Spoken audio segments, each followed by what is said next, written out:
Hey everyone, it's Jice with the Black Business Initiative. I wanted to talk today about cooperative economics, of course, because that's what I talk about.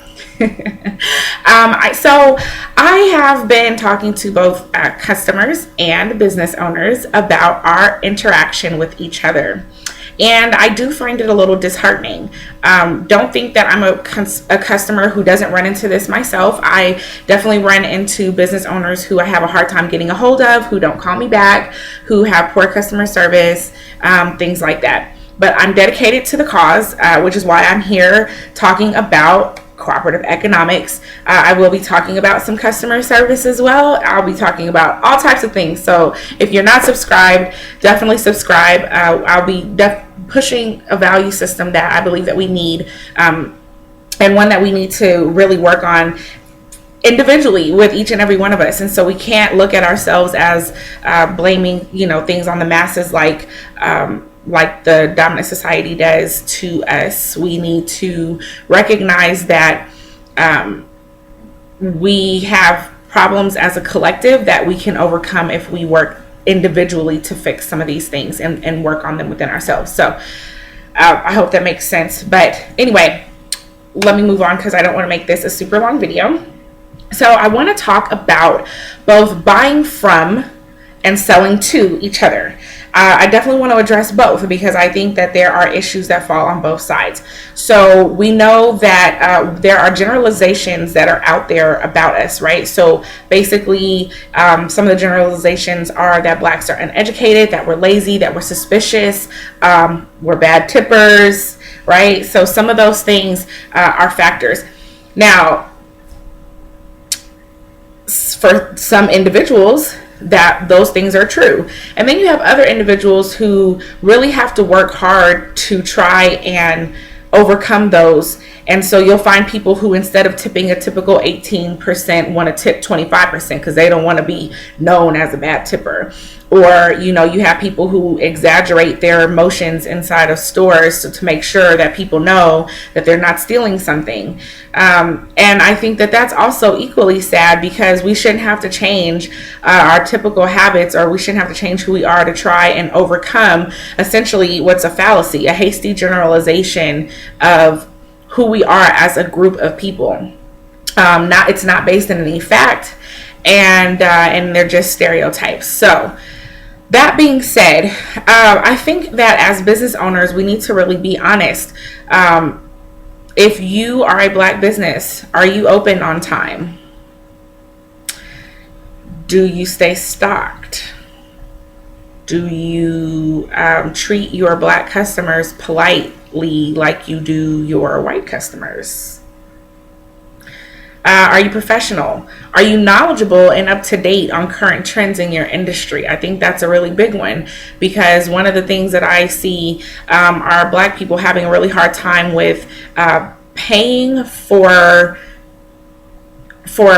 continuing education. If it's not a requirement of their field, like if you're in real estate, obviously you'll pay for continuing education in real estate. But if you are in retail and there's no guideline that says that you have to, continue to keep up to date with what's going on in your industry, oftentimes you're not keeping up with what's today in your industry. And it probably shows.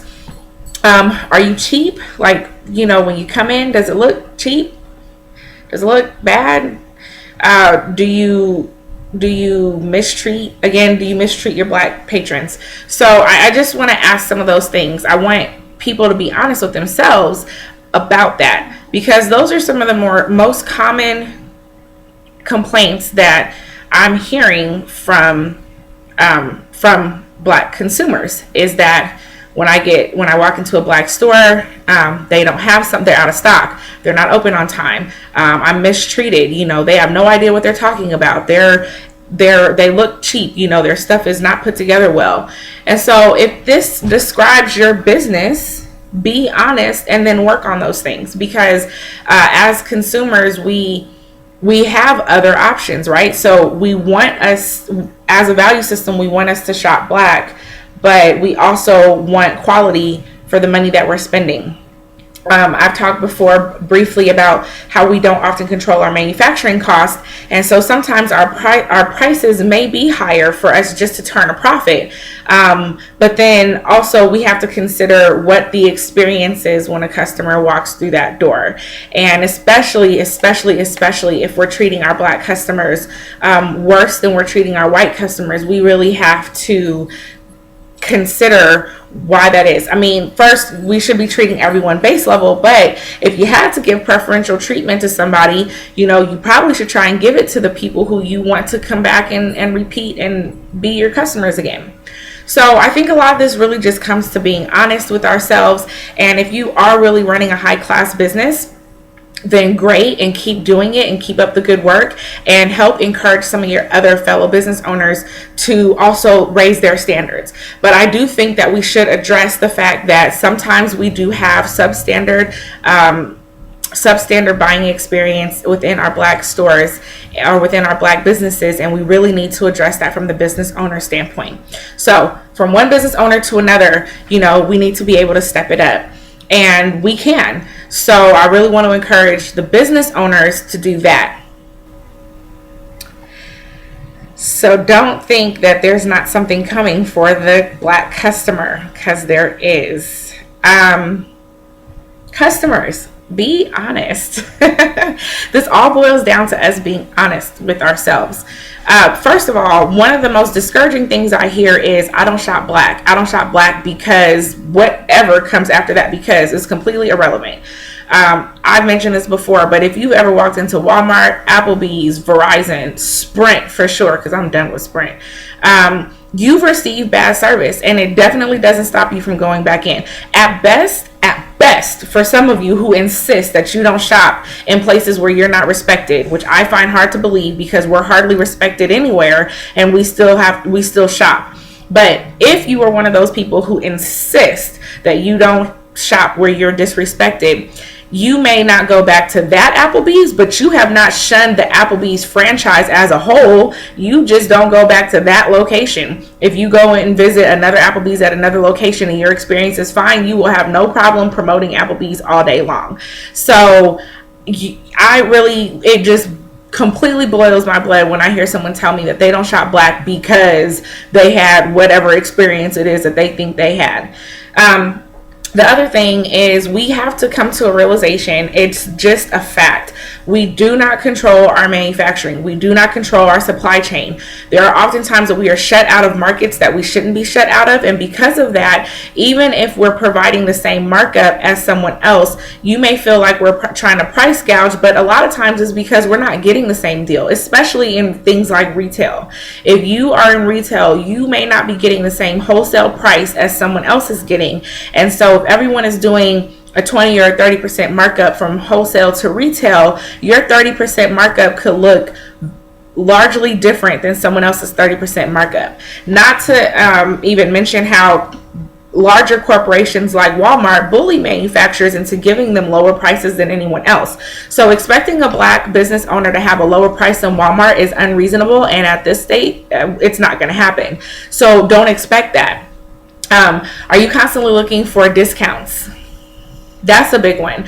I have so many people who try to barter something with me, which is fine if I need a service or product that they have, and there's nothing wrong with bartering. But at the end of the day, when you run a business, like I have a business, I have contractors, so I cannot barter my contractor service because I still have to pay my contractors, and then there's not a bartering system that's going to work for them. They have families, I have a family, and so at times I don't want to downplay a barter system at all, but I also want to consider that should not be the only currency that we come walking up to each other with, because we definitely don't go to white businesses and try and barter with them. So just like I'm telling the business owners that we need to be able to treat ourselves with respect as customers, we also need to be able to treat ourselves with respect. So stop looking for handouts, stop looking for discounts, stop always thinking something is expensive. I have heard of going to banquets and paying $200 and $300 for tickets, and you get charged $50, and you look like you about to fall out. Like, $50? Why they need my $50? Like, for starters, because the food costs $30. a lot of times we're not making big profits that you think we're making.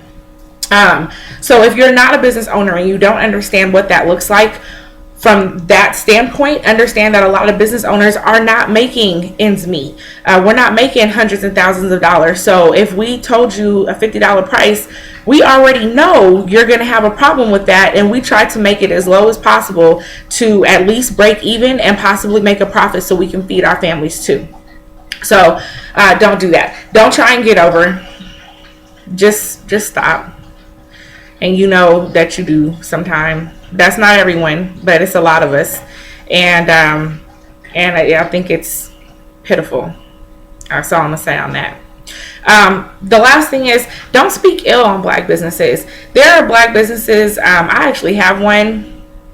I have a couple that I've really tried hard to work with. If you know me, you know that I try very hard. So I'm not just going to give up on you because I didn't have one good experience. If I end up having to give up on you, it's because it just did not work out. But you're not going to hear me down talk those businesses. I'm not going to ruin their chances with somebody else. I'm not going to spread negative information. We know negative information travels twice as fast as positive information. And so if you have had a bad experience, that doesn't mean you need to go and bash them on Facebook or tell all your friends how horrible your experience is. Just don't buy, keep moving, and don't allow that experience to travel over into all the other experiences or make it seem like all Black businesses are horrible because of the experience that you had with this one company or this one person. So again, the key here is for us to just be honest. We have to start patronizing our own businesses. It is absolutely necessary. And so I would like to challenge you going into 2016. My challenge to you is to increase your spending in the Black business community. Right now, we average about 2% of our income recycles back into the Black community. I'm going to challenge you on an individual basis, regardless of what you think everybody is or isn't doing. I'm going to challenge you to increase your spending within the Black community from at least 2% to 5%. We really need to get to 10% or more. And if you really want to challenge yourself, then do that. But let's see if we can move our spending from 2% to 5%. I think that's a realistic goal. I think it's a great place to start. It gives us a target. It gives us something to aim for and do. And so when you're looking at your spending, look for places that you can then replace spending with someone else with a Black-owned business and make that increase from 2% to 5%. So that is a challenge. I'm going to put it out on my Facebook page. I'm going to put it out on Twitter. I'm going to put it out everywhere I can. So that challenge is for 2016, 2% to 5%. Say it with me now. 2% to 5%. It can be done. And I really want to encourage you to do that. Please stay connected to us. The website is www.bbiprofessional.com. There are a lot of things going on. We have one event coming up here in December, next week actually. And then we will be also having some events taking place in all through 2016. We have one coming in January, so save the date for January 30th. I will be placing more information about that as well. We do have a new workshop that will be starting in March. So I'm very excited. Very excited. We have a lot of great things that are coming, and it's all about building cooperative economics because economics is our base. And I really hope that you take this challenge seriously for 2016. Just start to prepare yourself 2% to 5%. I'm so excited. Thank you.